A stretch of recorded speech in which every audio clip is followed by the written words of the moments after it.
Magandang umaga, hapon, gabi sa inyong lahat. Ako si Crystal May Exersata, nag-uulat, BDP, Balitang Bantay Presyo.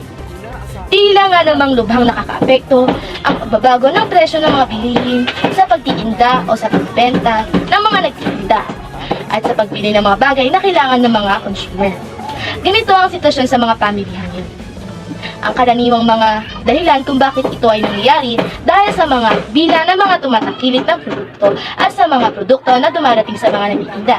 Samot-saring na mga reaksyon ang nadarama ng mga tao dahil sa pagbabago ng presyo at minsan ito ay umahantong pa sa pagbaba ng kita ng mga nagtitinda. At kung kaya naman ay hindi na kayang bilhin ng mga consumer ang bagay na kailangan nila dahil sa sobrang pagtaas ng presyo. Ating makakapalayang si Vincent Estrella upang tutukan ang balita. Dito lang yan sa BBP, Balitang Bantay Presyo. Estrella? Yes sir, Satan, dito na nga kami sa Joytoy Street sa Aqualis upang magtanong sa ating mga producer. Ma'am, may mga ilang katanungan lang po kami. Ano pong pangalan niyo? Rosalie Abro. Ma'am Rose, gaano na po katagal yung tindahan? Nasa 5 years. 5 years. Magkano po kaya yung estimated na puhunan sa pagpapatayo na to? 500,000 sa pagpapagawa ng mga makina at sa mga... Sa tingin niyo po kaya sa 5 years na yun, nabawi na po kaya yung 500k? Nabawi na rin. May mga pagbabago po ba sa kita ng tindahan? Seasoning naman yan eh. Depende sa panahon or depende sa ano. Kung summer, malakas ang benta. Pag ano, mga malamig or ano, December yan, mahina. Medyo mahina ang kita. Pero pwede na rin sa benta na isang araw. Maraming salamat. Andito naman po si Amantillo upang interviewin ang ilan sa ating mga consumer. Maraming salamat, Estrella. Ngayon naman ay makakapanayam natin ang ilan sa mga consumer ng Aqualis. Ma'am, meron lang po kaming mga ilang katanungan. Gano'ng katagal na po kayo bumibili dito? Around 2 years na po. Sa 2 years po na yon, napapansin niyo po ba ang pagtaas ng presyo ng bilihin? Napapansin ko kasi madalas siya na nangyayari dito. So, Ano pong nararamdaman niyo? actually, nakaka-frustrate. Kasi yung akala ko dating mababa lang yung presyo, ngayon tumataas na. So, unexpected. Nakaka-apekto po ba ito sa pamumuhay niyo ngayon?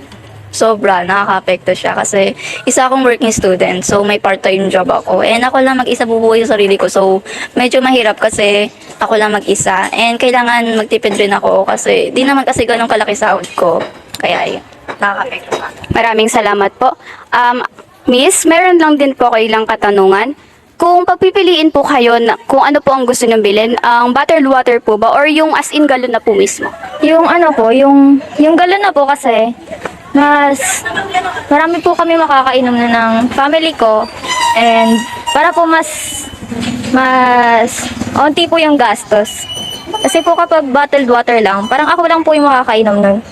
And kapag bumili po ako na ng tag-iisa kami, mas mahal po yung ano, parang po mas marami akong malalabas na pera, yung di po ako makakapagtipid. Yun lang po. Maraming salamat po. At doon na nagtatapos ang ating kapanayam. Balik sa'yo, Sir Data. Maraming salamat din sa Estrella at Lorena Mantini.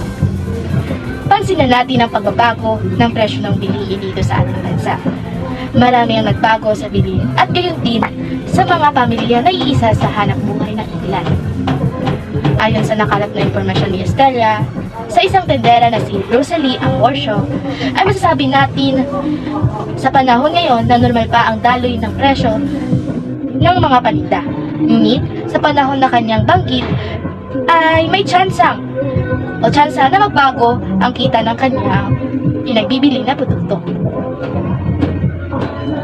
Mula yan dito sa studio ng BBB, Balitang Bantay Presyo. Muli ako si Kim Tata.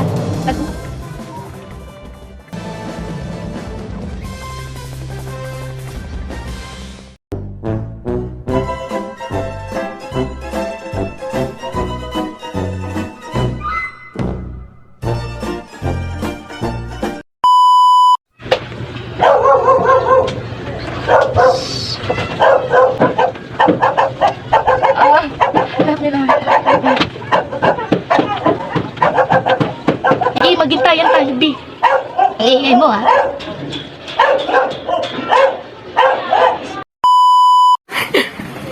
Andito na kami sa Aqualis for interview. English ka!